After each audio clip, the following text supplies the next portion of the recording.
Argentina সাপোর্টাররা, হ্যাঁ কই গেল চাপা, কই গেল বড় বড় কথা, কোথায় গেছে? গেছো তো শেষ হইয়া, এখন চাপা মারবা না, এখন একটু মুইতে হইতে পারো, ঠিক আছে? মনে কষ্ট নিও না, এটা কিছুই না।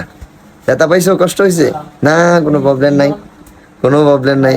মানে চুরি করতে পারলা না তো সমস্যা নাই, আগামীতে চুরি করবো আবার সেম।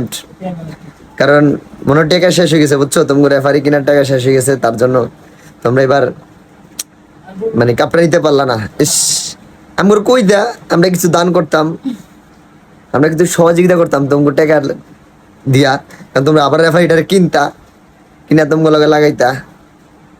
কি খেলাটা খেলছে দেখছেন? পুরা ম্যাচটা খেললা স্পেন, মাত্র একটা হলুদ কার্ড খাইছে। আর আর্জেন্টিনার কি হয়েছে?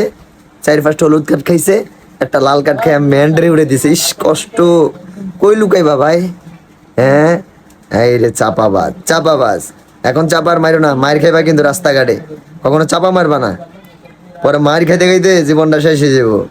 কপাল বালা, কালকে রাত্রে কোনো ব্রাজিল সাপোর্টাররা খেলাতে দেয়ই না, দেখলে তোমাকে অবস্থা খারাপ ছিল।